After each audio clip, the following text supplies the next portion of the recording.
Real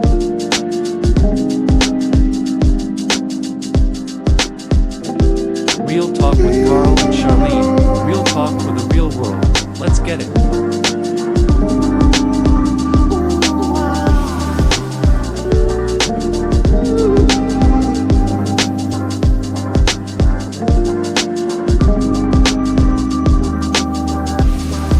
Real Talk with Carl and Charlene. Real talk for the real world. Let's get it.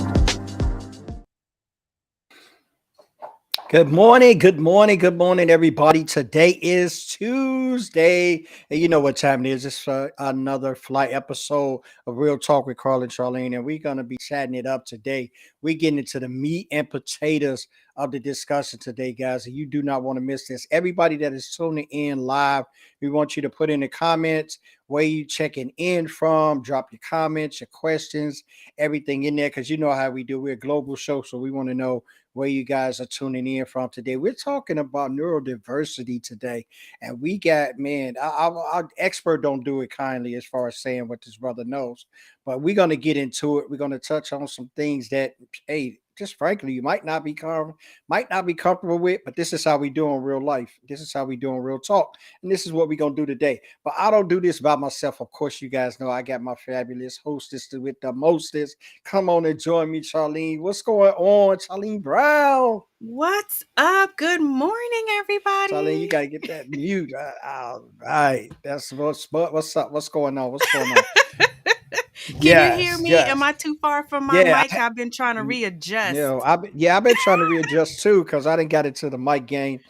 I used to play with these headphones, but we moving on up. I'm like the Jeffersons in this piece. I got me a apartment in a high rise. We living it up. Really. Yo, it's Tuesday. It's another week. We bringing it to you another week of Real Talk. We've been doing some great things. First and foremost, thank everybody that have come by, everyone that's stopping by. Please remember, touch bases with us. Hit that YouTube channel. We got the freshest YouTube on YouTube, right? Yeah, I said it. We I'm making moves on. I'm biased because it's on there. We're making moves on there. Yes, we're making moves on there. We got stuff going on there. Please go by and check it out. Subscribe today. Last I checked, I'm not going to even say the numbers, but I got 13.5 followers on here. He big dog. You know what I mean? So you guys like, what's up? Y'all love me or you don't? Go holler at my YouTube page. Lord. Holler at our YouTube page. Me and Charlene, we doing great things. We trying to get known out here in these platform streets. At least get the word out. Get the word out. Definitely. Yeah, get the words out. Get the words out. Don't let me have to come for y'all. Come on, the pandemic ain't over. We not doing the endemic, so I can leave. I can leave out of states. I can come visit y'all. But anyway, that's my banter for the day. What's going on, Charlie? How was your weekend? My weekend was good, very busy, was fixing up a lot of stuff on YouTube, creating a lot of graphics, doing a lot of things for clients and prospective clients. I got a lot of things in the pipelines coming down, and of course, setting us up for success in the future. Absolutely. So I was trying to map that out. So when you and I talk, we can be on the same page and be like, how do you like this? Is this good? Do we scrap this? And yeah, so I'm very excited about things that are coming, especially our March mini series, because our series for February was so successful. Yes. We have one more Friday to really get it in and have a site strategy moment. And then we're going to pivot into the vulnerability moments and how to really make those a connection for yourselves, creating content, saying your stories, really digging deep into that. So on this Friday, we're going to talk about how to start telling your story, how to get comfortable about that and do it on your website, do it in social media, bring people back to you, get to know you without you oversharing. And then, of course, March is all about learning step by step how to really create that narrative for yourself. Absolutely. So we definitely looking forward to that. And you can also catch me later on today. And I got a series that I'm doing that it's just for the peeps. Vulnerability Matters. It's a new series. I'm going to be talking about my course, my curriculum, and those kind of things. So we're just going to be just exploring and going deeper down into. I know I've given y'all the narrative and the how-tos and the why-tos for the past almost 2 years now. So we're about to get into how you can do it. No more that you seeing me. I'm talking about. I'm telling you, but we're presenting it out there in a way that you can actually do it at your own pace, at your own level. So I'm putting it Yes. where, but like my grandmother used to say, and this is one of my grandma-isms. Somebody told me yesterday I should write these down. I said I can't because I say them when they come out, so I don't remember all of them. She told me a bunch of them. She said that my grandma used to say you got to put it where the baby can get it. So in other words, you got to make that thing where the baby can reach it, get it, and get what they need, right? So that's what we're Hmm. gonna do. That's what we're gonna do. But we excited though. We're moving forward. Charlene got this going on with this Real Talk Live. I mean, this is like I haven't worked. This is one of the greatest collaborations I've been with, and I worked with some good people over the past 2 years. But like nobody holds the flame to her on the real. This is Real Talk. So I just got to give Thank her you. flowers while she can smell them, even though it's up in New York. I don't know how that might smell up in Brooklyn. You know what I mean? Really? We got flowers. We got a whole bunch Oh no, because they in the parks and concrete everything jungle out up here. there. Y'all got. Stop that! Stop that! Okay, all Stop that! right, all Stop right. I that! know they got park. I, They I got a I think park I in have Central like Park or three something. parks by me. Okay, I'm okay. not even Brooklyn trying to got hear you. three I'm not parks. even Go trying to hear you. Brooklyn. By me, there's more. Don't Oh, don't there's don't more. play Oh, that's Brooklyn. enough, Don't Holland. try to That's come enough. for us. All Don't right, try all to come right. for Well, us. Not we gonna get everybody up. can live in the forest. Like hello, New Jersey. Yeah, I got deers in the backyard. You know what I mean? So That's what I'm we live it saying. up. The We live deers are it up. like, since when did you come up here? What? We neighbors now? We Okay. take it over. We take it over. We take it over from 'em. But we got a guest on today, and all jokes aside, Yes. we talking about this neurodiversity, right? And we got an amazing gentleman today that's going to talk about it. He's going to give us the ins and the outs and just how it is him being a neurodiverse himself and how Mhm. he's just changing the game in his atmosphere with those around him and those that he's helping. So we're going to do it without any further ado. Let's bring my man Dan Roth on. What's up, Dan? Yo, I gotta Yes. tell you, when I was told that I was gonna be on the show with a bearded Lawrence Fishburne, I got happy. Hi, Charlene. Oh man. Hello. Oh yo, yo, Yo, yo. That was a good one. That was a I, good one. I I can pull can't I be can not pull in anyone Brooklyn up. and not expect something back. Yeah, Touche. Touche. I can pull it. I can pull out anything, and we could go to Mr. Wick. We could go to I was in the mall, Lawrence Fishburne. That's my man. That's my man. So Larry. That's how I Larry is remember it him. Larry? And well, I Larry. know well, You know, Lawrence is Mister. his real name. Whoa, I whoa, know his whoa. whole name. Yo, Carl Shawn, you know that John Wick is the wrong Lawrence Fishburne movie, right? No, I know you're talking about Nemo, right? You talking about That was The Matrix, my friend. the I didn't Matrix, even do man. that to you. You did that to yourself, right? Yeah, but I got so many, I got so many. I can go back to Harlem Nights. I got so many, man. I'm in. Oh Now you're man. just trying to wrap yourself around a pole. Like, keep going, my friend. That's Charlene's what we looking do, better man. by the minute. It's real talk. It's real talk, man. It's real talk, man. It's real talk. I'm on the clock here. I'm like sitting in a cab in New York, just stuck. That's how it Oh is. my Yo, goodness. I'm the one that at 7 a.m. for. Like, what are you going on about? Touche. Like, He you're saying had like you all this just woke time to up. get ready. See, you don't see him with the Starbucks. Wow, That's wow, why he wow, all wow, jacked wow. up. Oh, wow, wow. Don't hit me like that. Don't hit me like that. So, Dan, look, I know about you, man. Me and Charlene, we know about you, man. I've done some work with you, man, off screen. I could say off screen, right? Like, we've done some Zooms and we've done some membership stuff, and let the people know a little bit about you, man, because you got a fascinating story, and not only that, you're doing great things with through your story. And this is the important part that I want people to understand, that you are who you are, so you make use of who you are to make change and impact. And just let us know a little bit about what you're doing, man. So, first of all, thank you both for having me on. It's my pleasure, man. Carl Shawn made me promise to only do one joke, so I've passed that point of no return today. But I'd be remiss if I didn't say hi, Tracy, who introduced us. Yes. So, first thing I always say when I join any podcast, any programs, hi, my name's Dan, I'm neurodiverse. And the reason I do that is because, first of all, it's novel to some people, but also there are things that I will do that may be distracting to some. For instance, I'm constantly feeling the need to move. I have more ADHD toys than you could probably imagine, primarily because they get lost half the time, which is also indicative of ADHD. I also kind of look up and down to try to figure out what I'm going to say.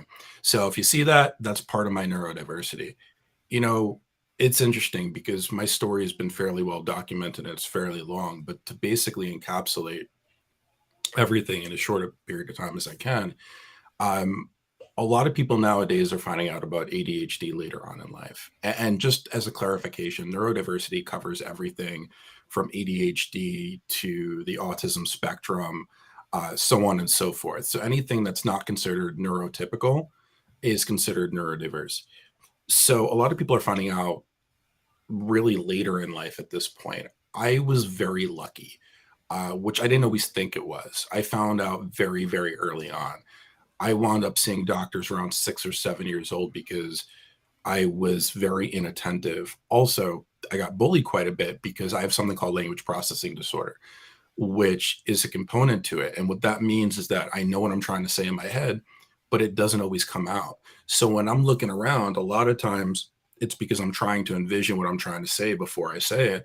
Or when people consider me long-winded, it's because I'm basically running around in circles until I could get to my central point. But so the negative was I found out very early, and I dealt with a lot of stuff. I fought to get through school. In fact, I failed out of college, had to fight to get back in, and then wound up graduating. But I had a lot of issues. The first 20 years, 21 years of my life were focused singularly on academic. Then, because my social took a back seat, my next 7 or 8 years, I was more focused on the social. So whereas one part started off strong, it flipped the switch. But because of that, now my job was taking the back seat. I was hopping around. And then to make a long story short, I think it was 2012, I decided to move out to California. My parents decided to do, the New Jersey Jew thing and move to Florida. I didn't want to go with because I wasn't of age to retire there. And I moved out to Cali, and I fell on my tuchus. I was dead broke. I met my wife right away. She really, truly was with me through everything. And then what was interesting, because I'm going to kind of speed this up, is that I got laid off from a position in May of 2020, I believe. 6-7 months on the unemployment line as a parent of twin girls. Last ditch effort, I go on social media to brand myself, but I made the decision. I said, okay, if I'm going to do this, I have to do it my way. I'm tired of hiding. So many people with neurodiversity have this ability to show as neurotypical, but then when they get into a position, it's like, well, who is this person? So when I came on social, I said, hi, my name's Dan, I'm neurodiverse. And I remember the day I put it out there, and it was scary as anything because I knew I couldn't take it back. I knew it would alienate me from certain employers because, as we all know, regardless of the color of your skin or what you're doing, there is subconscious and conscious bias at work in the workforce. So then I started posting content. And then I noticed a gap. There were plenty of people doing connection posts, nobody connecting job seekers to recruiters. I filled that gap. Didn't expect anything to come of it. Last year, as a result of it, and really as a result of finally owning my differences as gifts, I put job seekers in front of 3.6 million people. I worked with over 30 countries, every continent except for Antarctica. I did over 60 speaking appearances. I became a corporate trainer. I also transitioned from global project management into recruiting and landed at one of the biggest companies in the world within 8 weeks. And now I'm the head of our diversity recruitment program for my division. I'm making more money than I ever have in my life. And I have opportunity to talk about abolitionism, women's empowerment, and advocate for neurodiversity. And really, ultimately, what I want to get to is that none of this would have been possible if I hadn't have made that scary decision to say, this is exactly who I am. Because that moment in time provided the clarity that I needed. And once I had that clarity, it seemed like this whole new world opened up. And there was no taking my foot off the pedal. I was working 16, 18-hour days, but I was loving every moment of it because I was making a difference. And this is what happens when everything that you want to do, because like, look, I love recruiting, but I also love DEI, women's empowerment, and advocacy. Everything falls under that same line. So I literally get to do everything that I love to do. I get to set a good example for my children. My wife's happier than she ever has been. And my goal in 2022 is to make enough money that she could take a year off, because she's been the breadwinner. She's been my rock in my life for the last decade. Sorry that took so long. I knew, but that's the journey, man. That's the journey, and what you walk through is so essential. Uh, I'm just sitting here chuckling on the inside, right? Not because it's funny, but because it's sort of like a cry moment. What you just walked through is what I try to continuously, and what I do to work people through. If you get past that hump, it's sort of like that thing that knot in your throat, right? If you can get past there, and I even say that on a lot of posts and a lot of things I work, there's so much for you on the other side, but we tend to stay on this side of the fence entirely too long, and entirely too much, losing time, right? And we're constantly got this mixed up in the mind, because I actually think it's reverse. I mean, not taking lightly about what you're saying, but I actually think it's the reverse in how we even think. I start to think it's the world actually neurodiverse in the way that they think, with the insanity of continually to do those things that that's being shown all around you isn't progressing. And you look at it in all these people that are sharing their stories, opening up about who they truly are, the purpose behind who they really want to be, and the inspiration that they're trying to bring to others have really been the light. And we've only taken a notice to it in this narrow window since the pandemic, but it's been around since the beginning. And we're losing a lot when people just stand behind shame or who they are, guilt tripped by someone else, or judged by a world that can't really understand or appreciate the value you bring to us. But Carl Shawn, I think that you're fundamentally speaking about something that is one of the reasons that I have such a focus on this. There's a lot of there's two components. One is that we all seemingly have this thing where we're waiting for this switch to happen. We go through life, we go through, first loves and breakups. We think things are the end of the world. I remember being in high school and losing my first girlfriend and thinking it was like the end be all. And we go through all these different components and we think, okay, well, one day it's just going to click. One day it's just going to click. But what you realize once it finally clicks is that you had to go through everything to get to where you are. Now, the other component of this that you brought up is I am a huge proponent of not utilizing buzzwords. So I talk about it all the time, but things like imposter syndrome drive me nuts. And I may offend some people here. I'm sorry. You know what you're getting when you tune in to Dan Roth Live. My issue with it is that mental health, like you said, is something that we deal with from the very early age. The example I give all the time is that when you're in school, we all know that cafeteria scene where everybody's at the different tables and you got the cool kids, you got the emo kids, you got the punk kids. I don't know. Maybe these days it's more like the Snapchat kids and the Instagram kids. I don't know. But then you look at the cool table and you're like, hey, I really want to be there. Well, what is that? That's not imposter syndrome. That's inferiority complex. You know what the difference between inferiority complex and imposter syndrome are? Absolutely nothing, with one exception.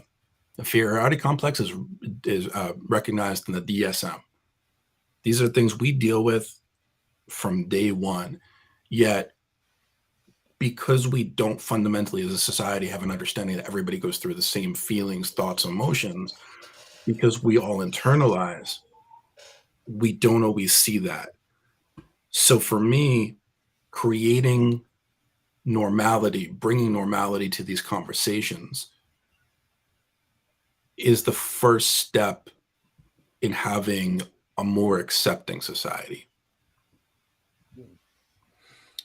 Yeah, I agree. And it's I definitely it's agree. that normality that we're missing, because a lot of times we get nervous, and when we finally uh, find our voices and we're talking about it, you have those who might, roll their eyes. They do subtle things to make you feel like this is not an important conversation, or you might have those who would overtake a conversation and dominate the discussion, and that's another way to kind of silence a voice. It's you can't, not everything is a battle. A lot of times we have to stop and listen and just be ready to just hear what someone else is saying, and then take into account what are we doing to make that better. And as for you, as being a person who's an advocate, we had a little conversation in the back, and it was like, you are in a position to kind of make space for others. How did you really find that to be your voice and then get strong at doing it? So, first of all, it's a great question. And Charlene, while we're talking, I do want to recognize that next month is the start of Women's History Month. So thank you for all you do. I talked about how I found out that I was neurodiverse at a very early age. The benefit to that was I became very self-aware. I had more time to internalize what I was going through than people that went their entire lives to realize what was actually going on. And because of that, the healing process started a very long time ago. And I realized I don't want to see my mug that big. What I like no. I just needed to be here so I could laugh on camera, but your mug is coming back up. Okay. What I realized very early on is I feel comfortable talking in the uncomfortable. Like, I don't have a problem talking about the issues and things that I went through because I've had time to heal through them. And even before my kids were born, I'll get to that in a second. I started at a very early age. My father grew up in a very, very, very poor community in Irvington, New Jersey, as the only male child. Father left, and there's one point and one quick anecdote I'll tell you that Carl Shawn knows. My father and my mother founded a synagogue, and I'm not getting religious, so don't worry about that. And one day we had a planned trip to the soup kitchen. So a couple weeks before, my dad wakes my brother and I up. He gets us dressed, puts us in the car. Don't know where we're going. He won't tell us. We get there, and it's that same soup kitchen. Now, mind you, I'm like 6, 7 years old. So my question is, well, we're already going here in a couple of weeks. Why are we here now? And his response shaped the rest of my life. He said, Dan, the true measure of a person is what we do when nobody's looking. So ever since then, I've taken that and I've said, okay, well, if I'm comfortable being the voice, then I'm okay being the voice for the voiceless. And when my children were born, when my girls were born, here's something most people don't know. Neither my wife nor I have twins run on either side of our family. So this was like, if it's going to happen to somebody, it's going to be Dan. And when they were born, first of all, I almost lost my wife during childbirth. And in those moments, in those 2 hours where she was back in the operating room, I had a lot of thinking to do. And one of the things that came to my mind as I was thinking, am I going to have to raise my children myself, is if they asked me, Daddy, can I be anything I want in this world? What would be my answer? And my answer was, no, you can't. And that saddened me, and I cried. And at that moment, I knew that, pardon my expression, come hell or high water, it was my duty as a man, it was my duty as a father to do everything that I possibly could so by the time that they recognize that the world's a little better place. Because I don't want them to see 4 Black CEOs of Fortune 500 companies. I want them to see hundreds. Well, I don't That's exaggeration, but like a lot more. I want them to see women in places of power. I want them to know that they could be president one day if they so choose. So that gave me the motivation to go down this path. And now I refuse to be silent. I refuse to stop talking, because the reality, whether I'm in DEI rooms, whether I am speaking about women's empowerment, neurodiversity, or remember, DEI includes disability advocacy, I'm the only one that looks like me. Which means I have a door. And I'm not looking to like get somebody off a sticky floor. I'm not looking for somebody to break through the glass ceiling. I'm not looking to open the door for somebody. I am looking to remove that sticky floor. I am looking to remove that glass ceiling, and I am looking to take that door, break it down, open the barriers, so whoever is deserving can walk straight in. That is my obligation. That is my duty as a human being, because here's something that's going to make people uncomfortable. Race is a social construct meant to put people down. You do not want to hear this, but it is 100% the truth. I need my studio audience to clap on that. So, if this white boy can see it, if I can open my ears, if I could listen, if I could look at books like Post-Traumatic Slave Syndrome by Dr. Joy DeGroy, if I could look at things like white fragility, and by the way, I'm not getting paid to show these, then y'all can too. But you have to be ready to listen. And here's the thing. One of my best friends in the world, my mentor, Future Kane, says something very important. She says you need to sit with yourself. That doesn't mean hear what I'm saying and then open your mouth. That means sit with yourself and think. How many people have heard about drowned towns?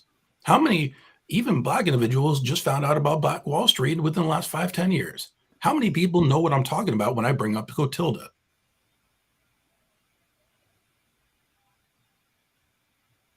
Should I have to be the one telling it? No, it should be in school systems being taught. But what's happening right now? Our lawmakers are setting up laws so that if you feel a little bit uncomfortable, that it's against the law. We need to stop saying, okay, we need to hide critical race theory, and we need to start understanding what critical race theory is and saying this is a welcome thing, because without having this understanding, we cannot move forward.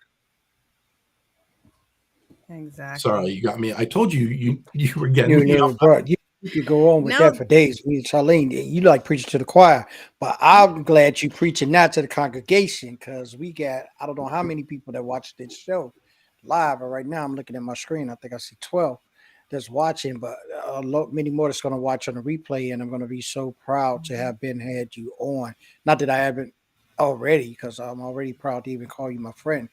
But in the essence of the circles that we are in, man, what you do is critical.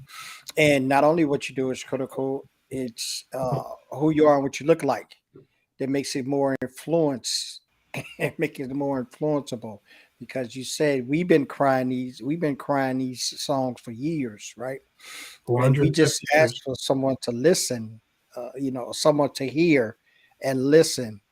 But the objectivity has always been, where can I step in to kind of correct the missness of what you guys doing? And they're doing a horrendous thing in these school systems, man. I'm just so I'm not glad, but I'm just so kind of glad my kids like past college age, so they don't have to deal with a lot of that. But they're taking stuff in Jersey, really. Trying to take stuff out the libraries, trying to, write laws so that can't be taught in schools. It's really getting sad, man. But here's the thing. That's why we as parents have this. First of all, I understand what it's like to feel the pressure and responsibility of being a parent. I didn't expect to go in having 2 girls. But I also understand, and my wife understands, because there is no me without my wife. She is the power that be. She is the love of my life. She is a missile aimed in the right direction. We stand toe to toe with everything. But this is where we as parents play a critical role, because if critical race theory is not going to be taught in schools, if our system is going to set up a structure to bring us back 100 years, then we as parents need to say that we are going to teach our kids.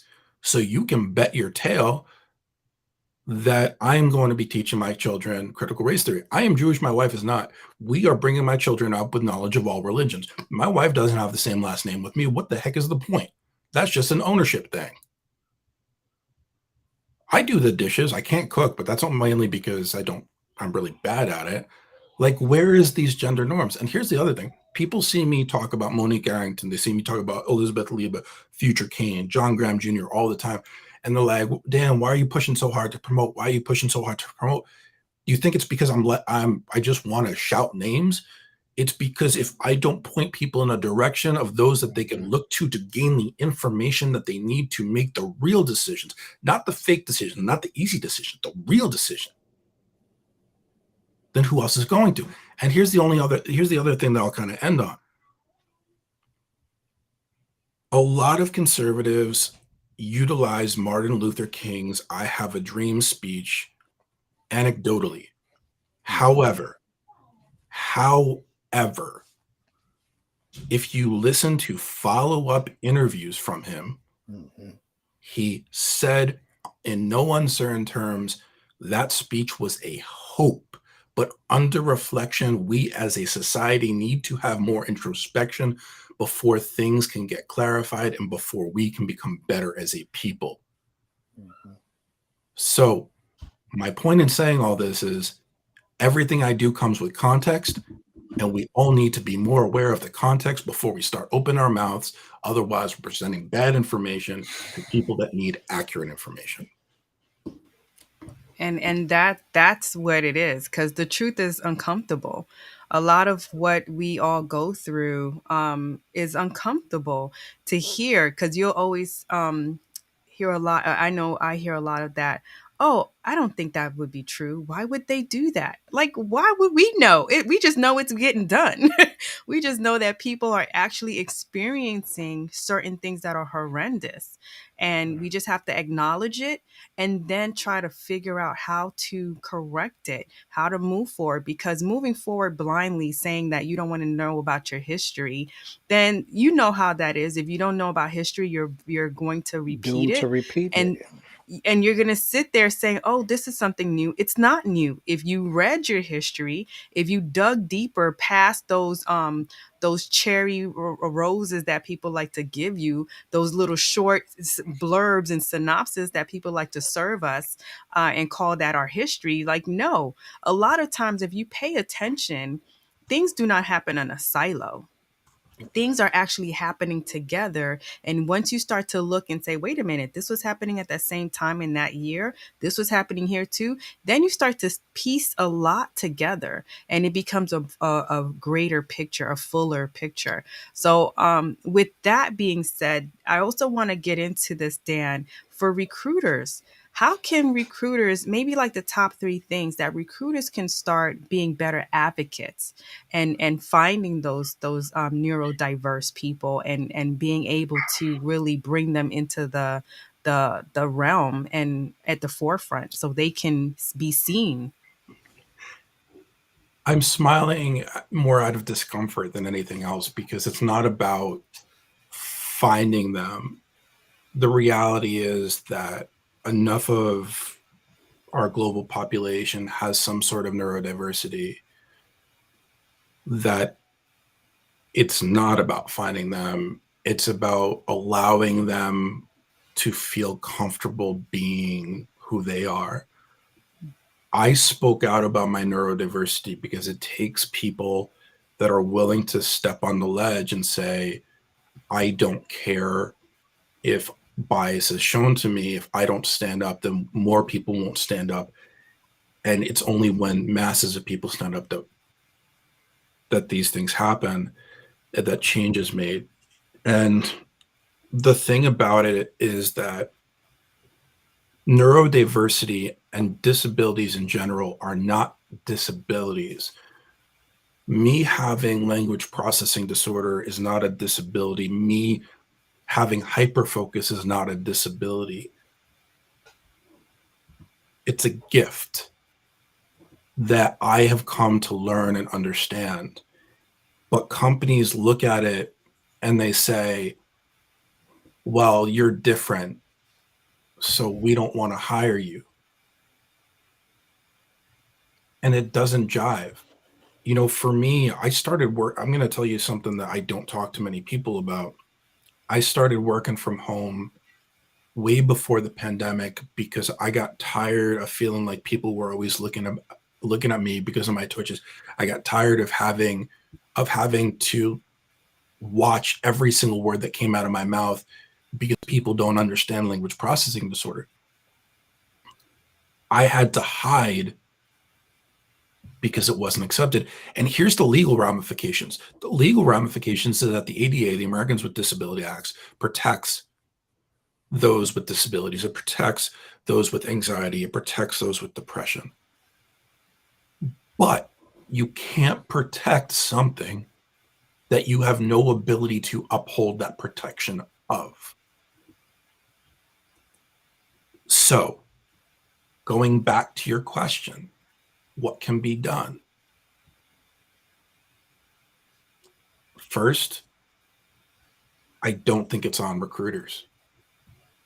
Recruiters are over here. Whether we talk about DEI or anything else, fundamental changes need to be had from the top down in order for real change to take place.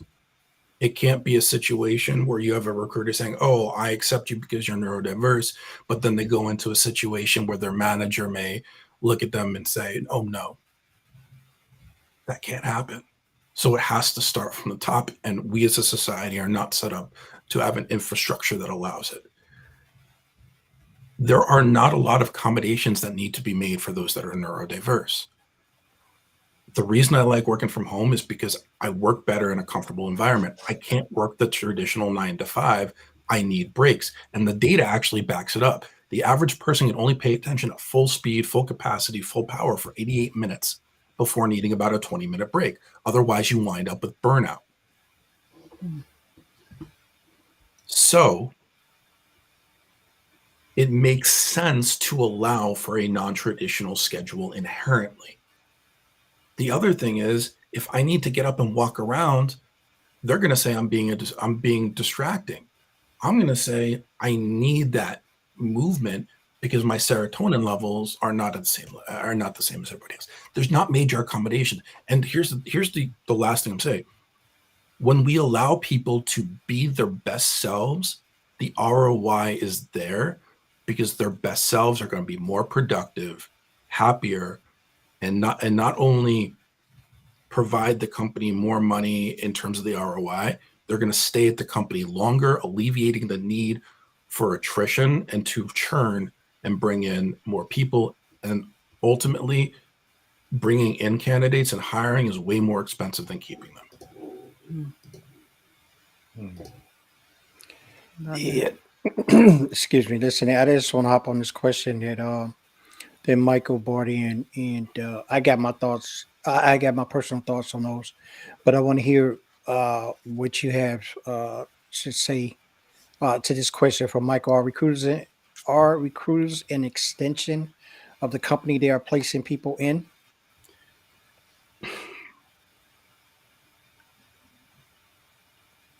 The short answer is yes, but this is not a black and white question. I may represent the company that I work for. However, just like Carl Shawn can't say that Wendy's should start serving, I don't know, California burritos. Those are big out here in San Diego. Sorry. I don't have the ability on a mass level to initiate the change, even if I want to. Now, I can start small, and trust me when I say I'm doing this. I can start small. I can make improvements to myself. I could go about and do a number of things to show how these things could bring about change. But here's the problem with this. Neurodiversity is not limited to white individuals. So let's take, for example, you take a Black woman who makes 58 to 68 cents on the dollar. And you say, okay, well, you're going to have to do your shit, but now in order to initiate change, you're going to have to do additional work. Well, that's devaluing the 58 to 68 cents that's already 32 to 42 cents less than the average white male. That's not fair. So it's a bit of catch-22, but that's why I do the work that I do, because I can't not. Mm-hmm. I love that. And we also had a comment that LinkedIn user, I can't see their name, but they agree Robert with you. Wilson. Okay, awesome. All diagnosed learning or processing disorders are not the same. It's possible to be gifted and to have a learning or processing disorder. It's not only possible, it's probable. People with ADHD, and this data is years back, were actually shown to have a higher level IQ, and things like hyperfocus, which is the only way I got to where I am right now. Let me say that again. The only way I got to where I am is because of my hyperfocus, because I had that innate ability to go forward. We actually have higher capacity, and these things are all beneficial. So it's, yeah, I lost my place. Sorry. No, Not gonna lie, I lost my place. No worries. So Dad, oh man, and I thank you again always, man, for shining such great lights on what you continually do, and even just the thought process, because it's never ceased to amaze me in the different conversations that we've been in, or the different arenas that you and I have shared the stage in talking. I've always piqued you as someone to listen to. And I don't give everybody that credibility. I hear a lot of people talking. I do, all day, every day. I hear a lot of people talk, but I'm not listening to a lot of people. And when I say that, I don't say that I take that back. Yeah, They don't deserve me to hear to themselves listen. talk. Let's just be real. Yeah, they don't Yes. deserve it. They don't deserve me to actually listen to them. But I hear them all the time. And you, as a person that I know that has been moving forward in these avenues, what are some of the obstacles that you've come to face, in even in the placing of, or even just doing your everyday job? Because Michael made a point when he was talking about that you're the representation of the company that you're placing people in. And I know that's not as simplicity as being a black and white question, but what are some of the things that you've come across as obstacles that are in your way that we may not be seeing, that we, the average person looking at, could be more helpful in, and we're just not for the ignorance of? So I'm going to turn this a little bit, because this is the one area I have to be kind of careful with my employer. Okay. But, a lot of issues inherently are based on the way that the recruitment system has been set up. On a global level, there is a focus, and by the way, I want to be clear, I'm not taking anything away from education. But if we're going to create job descriptions, if we're going to set standards that have to be reached, they have to be universally met in a way that's fair. And what I mean by that is, if you're going to say somebody needs to have a degree, it needs to be a specific subset of degrees. You don't just say a degree in general, because you may have somebody that that's looking for a job in a completely different field than the degree is in. So by hamstringing them to needing just any degree, you're pushing people that may not be able to afford to go to school to get that degree, and putting them into a place where they have a tremendous amount of debt. And when you look at it, the advantage goes to those that could afford it. Who are the people that could afford it? The top 2%. Top 2%, that's made up of white individuals. So what you're saying now is you're saying that now the gender and racial wealth gap is going to be inherently growing instead of decreasing, because you're alienating minority populations that you're saying you're trying to get more places into.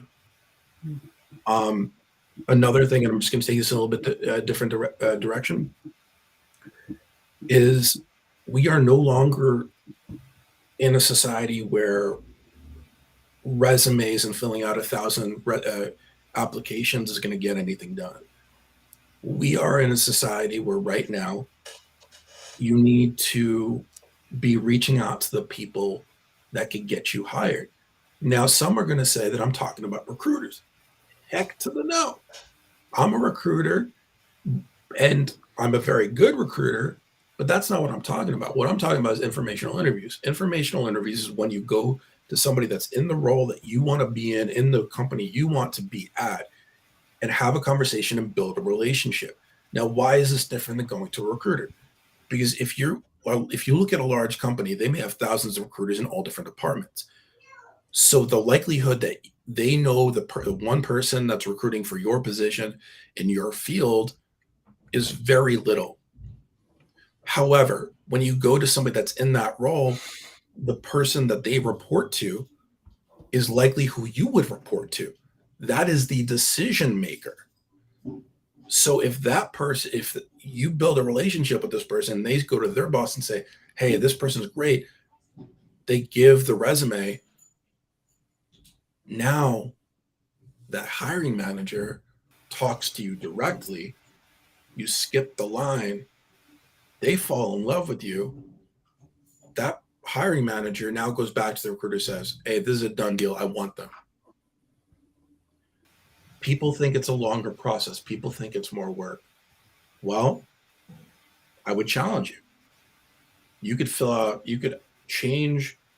write 1,000 applications, changing every single one to meet the criteria. You could write 1,000 different cover letters, send them randomly, or you could narrow a list of 20 companies you want to work for. You could set up meetings with people at each one of them. You have those conversations, you build those relationships.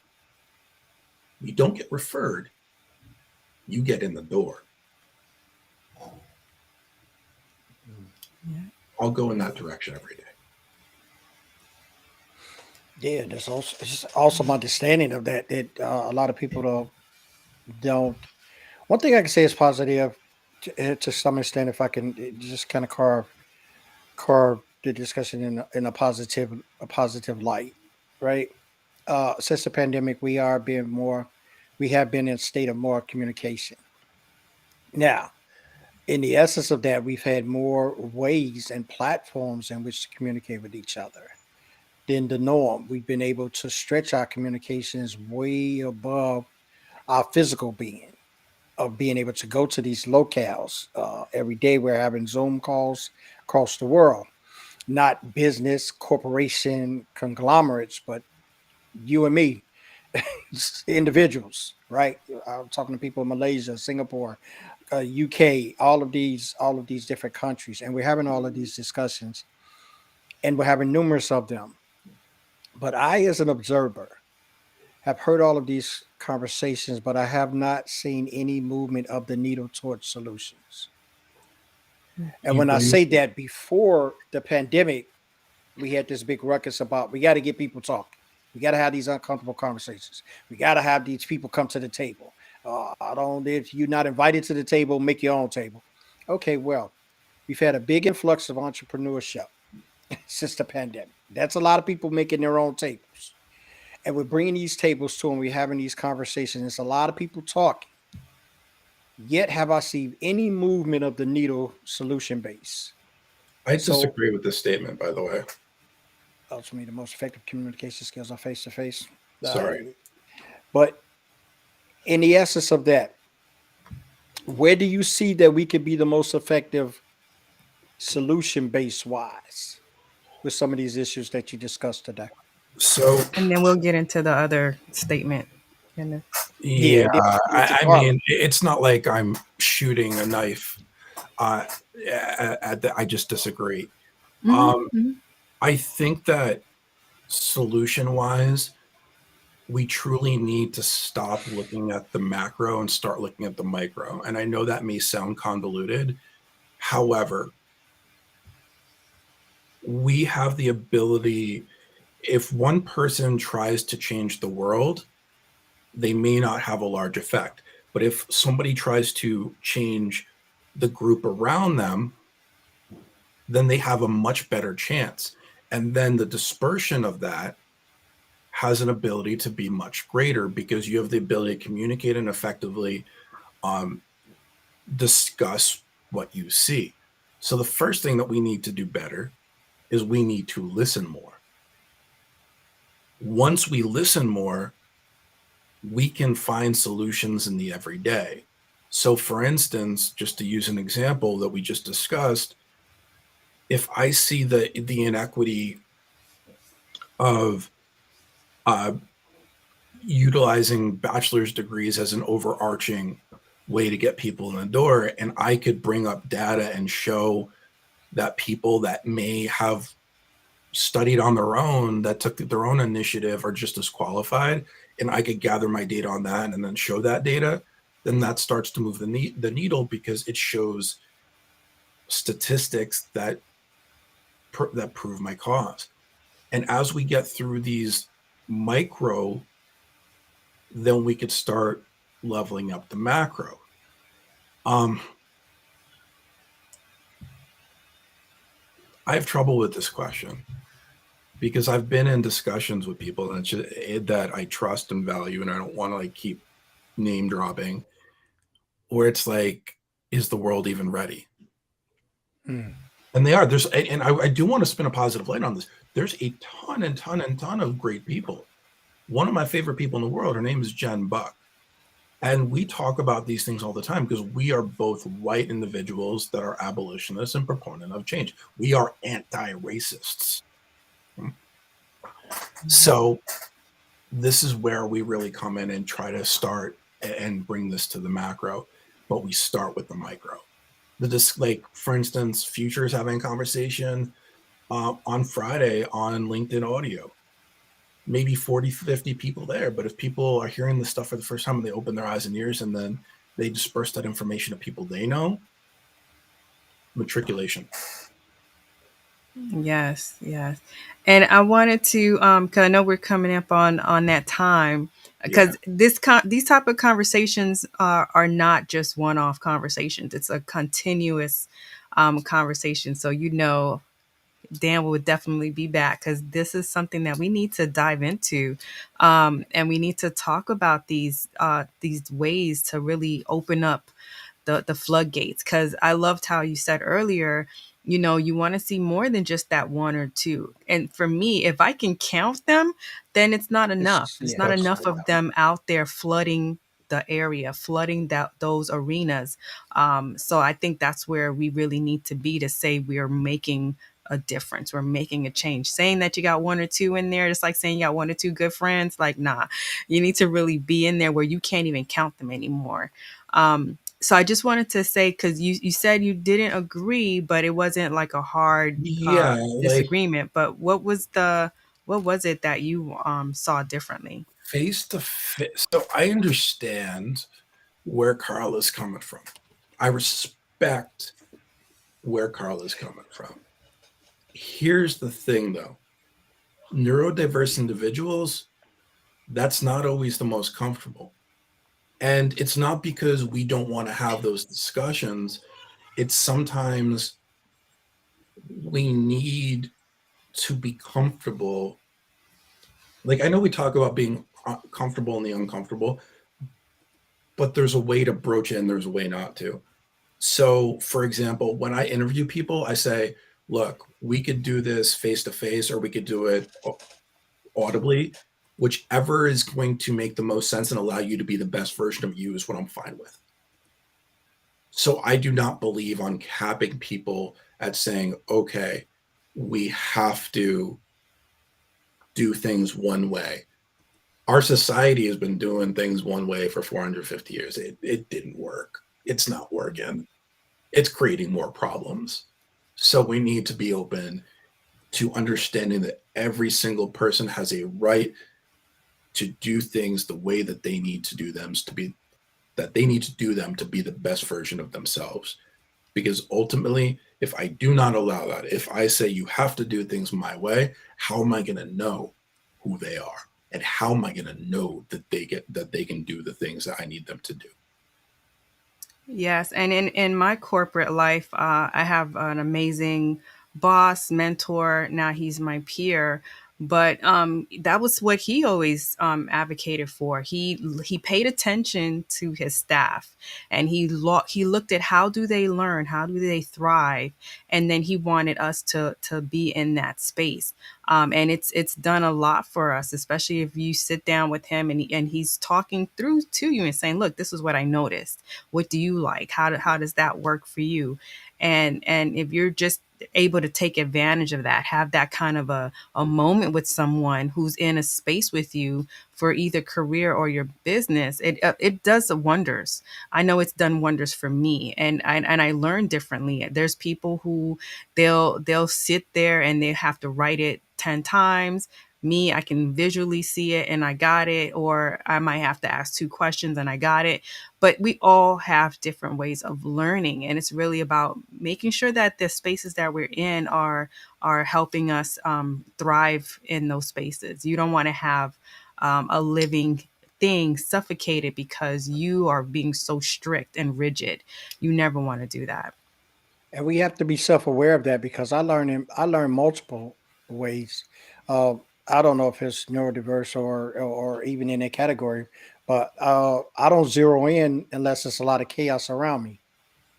I've always been that way in school. With test taking, I always got bad test grades, but I always got Mhm. A's in classwork.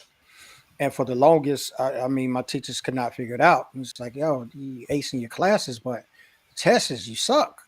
And it's like, it's the quietness of the rooms in which you take the test.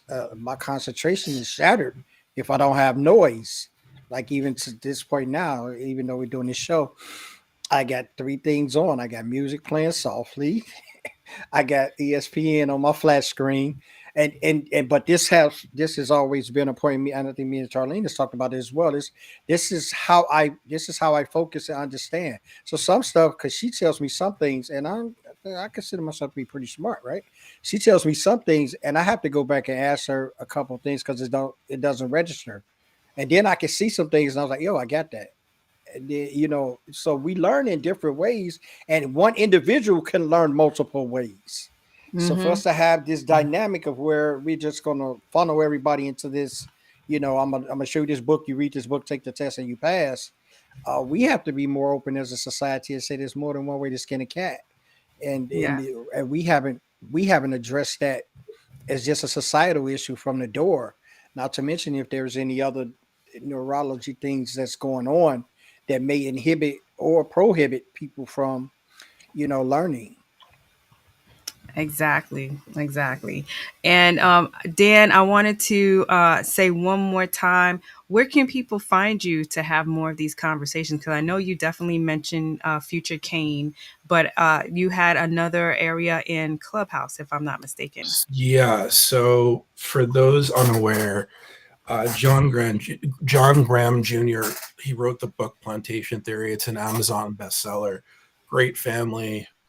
Sana, his wife, Robin, his mom, just tremendous people. And he has a room on Clubhouse on Wednesday. And what's really, really cool, and this is somebody that changed my world, um, is he's having Dr. Joy DeGroy, author of Post Traumatic Slave Syndrome, in the building.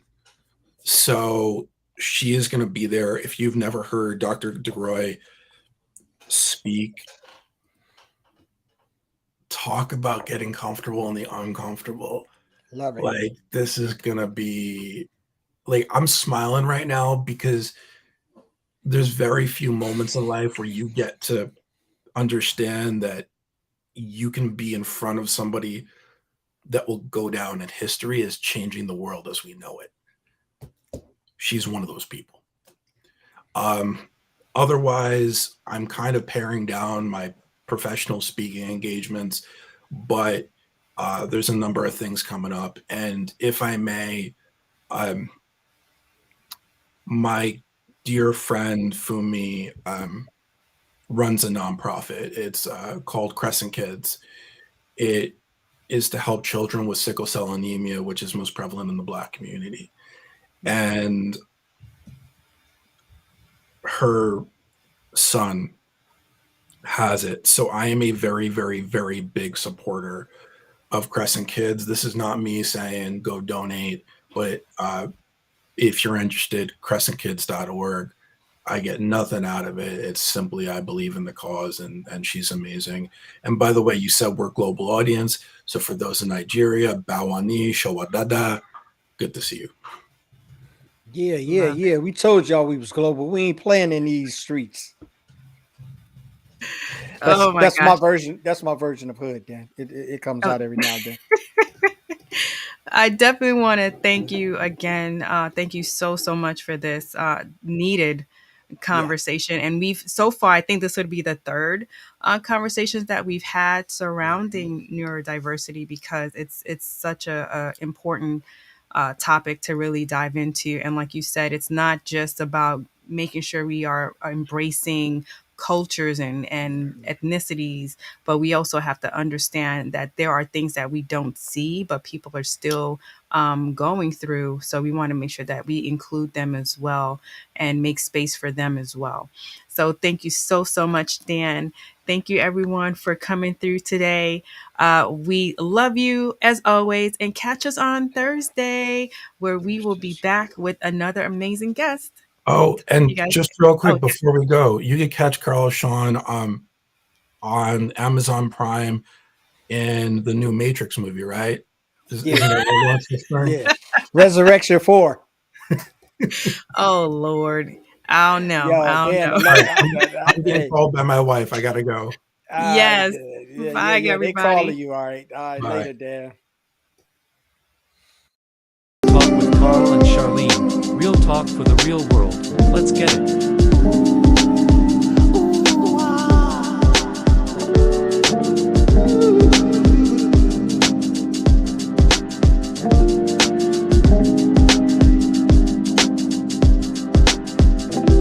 Real talk with Carl and Charlene. Real talk for the real world. Let's get it.